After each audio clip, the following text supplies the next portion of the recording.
Hello, warriors, and welcome to Empowerment and Illness. I'm your host, Gwen, and I'm so grateful you're here today. October is a month filled with meaning across the world. Pink ribbons remind us that it's Breast Cancer Awareness Month, a time when hope, strength, and survival take center stage. And for me, purple represents lupus, the condition I live with every day. Over time, purple has become the heartbeat color of empowerment and illness, a unifying thread of warriors of all chronic conditions. Pink and purple may stand for different journeys, but at their core, they both carry the same message: resilience and hope. But October is also when many of us experience what we call the October slide, that sudden downturn in health as cooler weather, shorter days, and immune stress starts to take hold. It's a season where flare ups creep in, fatigue deepens, and the weight of daily life can feel heavier than ever. That's why hope and the words we speak to ourselves matter so much right now. In today's episode, we're talking about the power of words, the practice of hope, and how what we tell ourselves can either weigh us down or lift us up. Too often, chronic illness warriors find ourselves caught in negative self-talk. I'm a burden. I can't do this. I'm failing. But what happens when we flip that script? What happens when we start to speak life into our journey instead of despair? We're going to explore what hope looks like in hard seasons, what we can learn from the breast cancer community's mantra of hope, and how manifesting, not in the magic thinking sense, but as intention plus action, can help us live with more strength and clarity. This episode is about reclaiming your voice, your language, and your ability to shape the story you tell yourself every day. So take a breath, get comfortable, and let's speak life together. When you live with a chronic illness, the hardest voice you often hear is not from others, it's your own. And the words we whisper to ourselves can be brutal. They sound like, the world is still turning without me. I can't live the life I want. I hate this body. I didn't ask to give up my freedom. It was taken from me. Having a chronic illness sucks. I hate this life. I can't do anything right. These words come from a place of deep grief. They come from watching your life change without your consent, from dreams that felt stolen, from a body that does not cooperate the way you wish it would. And when those thoughts circle on repeat, they don't just stay in your head, your body hears them. Your nervous system, your spirit, your energy levels all respond to that soundtrack of despair. It's not about pretending those feelings don't exist. They're real, and they deserve to be acknowledged. But if they're the only words you ever hear from yourself, they can trap you in hopelessness. And hopelessness is heavy. It makes flare days even harder to climb out of. That's why this episode is about learning how to speak life, not by ignoring the pain, but by refusing to let despair have the only microphone. It starts with catching those words and gently rewriting the story. Instead of, I hate this body, you might try, this body is fighting for me every single day. Instead of, I can't live the life I want, you might say, I am building a different life that can still hold joy. The pain doesn't vanish, but the weight shifts. The story begins to include resilience, not just loss. Words are a form of medicine. They can wound us, or they can steady us. And as warriors, we need every form of medicine we can get, including the ones we speak to ourselves. Think about the phrase you hear in your head most often. Write it down.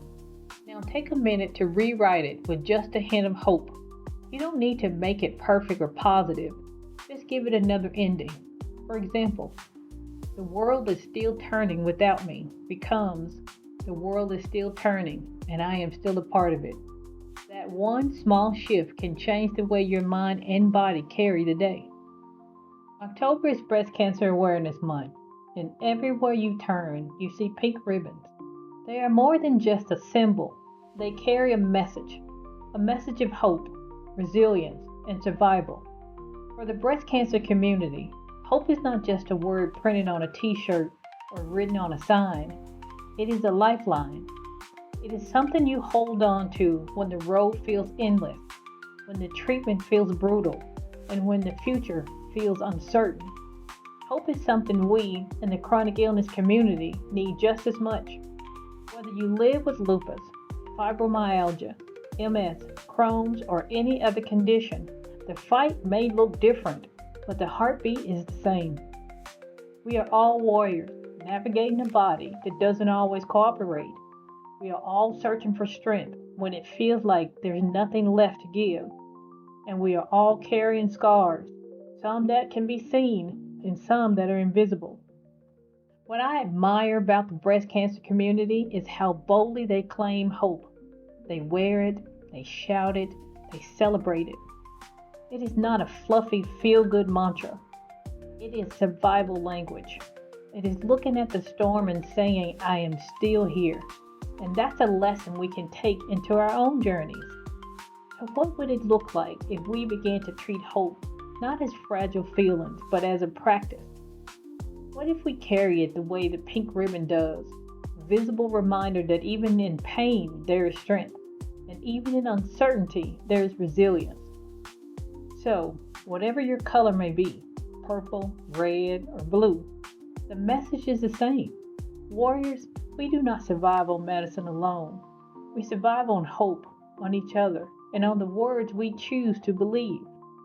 Pause for a moment and ask yourself, what is one thing I can hold hope for today? It doesn't have to be big.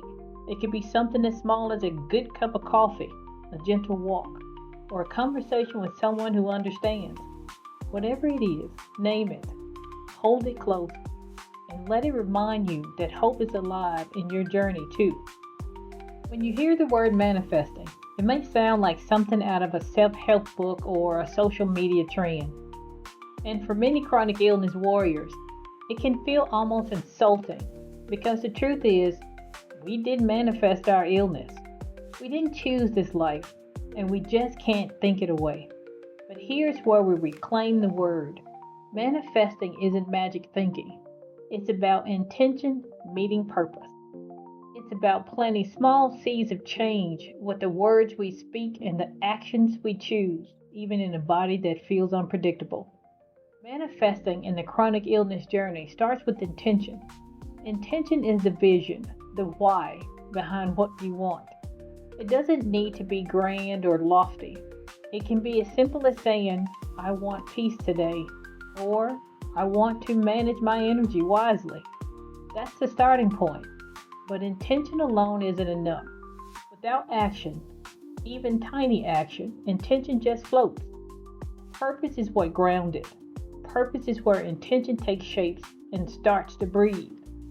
So how do we make this practical? Let's break it down. If your intention is rest, your purpose might look like protecting one small pocket of your day, setting your phone aside, turning down the noise, and allowing yourself a guilt-free nap. If your intention is connection, your purpose might be reaching out to one person who understands your journey, even if it's just a short text. If your intention is energy, your purpose could be choosing food, movement, or a practice that supports your body instead of drains it. These are not just leaps, these are micro steps, and that's the power of reframed manifesting. You don't need to build a whole bridge at once. You just need to lay one stone down today. And here's the beauty of it. Your body listens. When you wake up and tell yourself, I hate this life, the body braces for despair. When you wake up and whisper, I will create one small moment of joy today, your body softens. Your nervous system finds a little relief. Your spirit lifts just enough to take that next step. Manifesting in this sense is not about ignoring pain. It's about refusing to let pain be the only author of the day. Now, let's talk about the resistance because it's real. You might be thinking, but Gwen, what if I don't believe the words I'm saying? What if it feels fake? That's okay. You don't have to believe it fully at first. Think of it like planting a seed. You put in the soil, water it, and for a while you see nothing. but underground, roots are forming. Words work the same way. You may not feel different the first day, but over time, your body and your mind start to shift because you've been feeding them new language, new hope, and new direction. Take one of your heaviest thoughts. Maybe it's I can't live the life I want. Write it down. Now ask yourself, what's the intention hiding underneath that thought? Maybe the intention is freedom, or joy, or peace. Next, write one action you can take that honors that intention. For example, I can't live the life I want becomes I intend to create moments of joy in the life I have, and the action is lighting a candle, journaling, or calling a friend. Suddenly, the story shifts. It doesn't erase the pain, but it reframes it. So today, don't think of manifesting as some far off spiritual idea. Think of it as reclaiming your language, aligning it with your purpose, and letting it move you toward life, one small action at a time. Hope is not fragile. Hope is not wishful thinking. Hope is a voice, sometimes loud, sometimes a whisper, that tells us to keep showing up even when the weight feels unbearable. For warriors living with chronic illness, hope often feels like a fight. It's not handed to us. We cultivate it in small, stubborn ways every single day. Hope speaks when you open your eyes on a morning you didn't think you'd make it to. Hope speaks when you drag yourself out of bed, not because you feel strong, but because you choose to keep going anyway. Hope speaks when you sit at the infusion chair or in the ER waiting room, or when you're curled up in pain at home and you whisper, "This moment is not the end of me." But here's the thing, hope doesn't always come naturally. Some days you have to invite it. Some days you have to give it a microphone so it can be louder than the fear or despair. And that starts with small practices that keep you tethered when everything else feels shaky. Let's talk about some of those practices. Gratitude in the mess. Not the Pinterest version of gratitude where you list 10 perfect blessings. Gratitude for us is raw, unfiltered. It's saying, I made it through today. It's noticing the warm blanket, the smile from a nurse, the way the sun touched your face for 2 minutes. Gratitude doesn't erase the suffering, but it adds balance, so suffering isn't the only voice you hear. Mental and digital memories. Sometimes hope is a memory you can pull back into the present. A photo of you laughing, a song that carries you once before, or a journal entry where you wrote from a place of strength. Hope speaks when you remind yourself, if I felt joy once, I can feel it again. These are anchors you can hold on to when the waves hit. Laughter as medicine. Believe it or not, hope is hiding in laughter. When you laugh, your body releases endorphins. For a moment, pain takes a step back. You breathe differently. Your spirit lifts. Sometimes all you need is a silly video, a favorite comedy, or a friend who knows how to crack the right joke. That joy isn't trivial. It's medicine. Community connection. Hope is louder when we are together. That's why I built Empowerment in Illness, because I know the power of a community where you don't have to explain yourself, where you are seen without question. When we share our stories, our scars, our victories, hope multiplies. It's not just one voice, it's a chorus. And in that chorus, you remember, I am not alone. Now, hope is not always a roaring fire. Sometimes it's a single spark. But even a spark can light the darkness. And the more we tend to it with gratitude, with memories, with laughter, with connection, the brighter it grows. Close your eyes and ask yourself, what does hope sound like in my life right now? Maybe it's a whisper. Maybe it's steady. Maybe it's shaky, but still there. Write down one sentence that gives hope a voice. For example, hope says I can still find joy in small things. Or hope says my story is not over. Keep that sentence with you today, on a sticky note, in your phone, in your heart. Let hope speak. Let it remind you who you are, even in the hardest moments. Hope is not something we hold alone. It is something we build in community. And if we look at the breast cancer community, we see that clearly. Their strength doesn't just come from treatment or from sheer willpower, but from linking arms with each other, from the support of loved ones, from building a circle that says you are not walking this road by yourself. That kind of community is survival. It's what keeps the fire burning when the road feels endless. As chronic illness warriors, we face our own battles. And October is one of the hardest months for many of us. The October slide brings cold weather, shorter days, immune stress, and heavier emotions. It's the season where flare-ups creep in and fatigue deepens, and it can feel like the fight is too much. But this is exactly the moment when community matters most. This is when we hold on tighter to each other, when we borrow strength from another warrior story, when we let someone else carry hope for us until we can carry it again ourselves. This is where we resist despair together. Just as breast cancer warriors wear pink as a bold declaration of hope, we too can wear our colors of hope, whether it's purple, red, or blue, as a declaration that hope is alive in us too. The fight may look different. The ribbon may be a different color, but the message is the same. We are in a battle where some of us win and some of us fall, but hope and community gives us strength to keep fighting. So as October unfolds, as the slide comes, let us remember this. Hope is not just a feeling. It is an act of resistance. It is something we practice, something we share, and something we hold for each other. And community, the voices that surround you, the support that lifts you, is the place where hope grows stronger. Together, pink and purple, red and blue, we rise. Think about one person in your community who has given you hope, even on your hardest days. Reach out to them, send a message, make a call, or simply say thank you. Because the act of naming and sharing hope not only strengthens you, it strengthens them too. This episode of Empowerment in Illness is brought to you by Flare Day Essentials.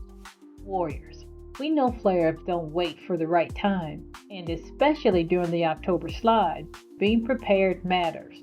That's why we put together a collection of tools designed to help with pain, fatigue, and daily equipment needs.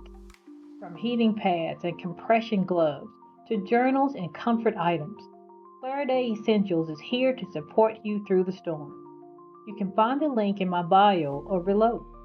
And as an Amazon associate, we do earn from qualifying purchases, which help us continue to grow and provide resources for our warrior community. Flare Day Essentials. Prepare. Don't panic. Before we leave, I would like to close with a special portion of the show I call Healing Heartbeat. This is where we allow ourselves to wallow in sorrow. Give yourself 3 minutes to laugh, cry, scream, cuss, or just sit in silence. Whatever you need to do to feel it, do it. Let the depression in for only 3 minutes. Once you reach 3 minutes, compartmentalize it and get back to living. This is a rinse and repeat behavior. You cannot let depression take over, because when it does, it will not let go. When we hear about the passing of someone, they have the day they were born and the day they pass away. There's a dash in the middle. It's not a long line, but a short dash. That dash represents your life. Go live in spite of having a chronic illness. Don't let your condition stop you. Warriors, today we walk through some heavy truths. We named the words we tell ourselves, the ones that can wound and weigh us down. We looked at how reframing those words and speaking life into our journey can shift not just our minds, but our bodies and our spirits. We learned from the breast cancer community that hope is not a slogan, it is survival. It is a practice, a bold declaration that says, I am still here. We talked about manifesting, not as some magic trick, but as the meeting place of intention and purpose. Choosing one small thing to claim, one action to take, one word of hope to carry us through the day. And we talked about community, how none of us can hold hope alone forever. Sometimes we need others to carry for us, especially as the October slide sets in. Just as breast cancer warriors lean on each other, we too must lean on our circle, our families, our warrior community. Our fight may look different, our ribbons may be different colors, but the message is the same. We are in a battle where some of us win and some of us fall. Yet hope and community give us the strength to keep fighting, to keep showing up, to keep believing that life is still worth living, even in the hardest moments. So as you step into the days ahead, carry with you the power of the words you speak to yourself.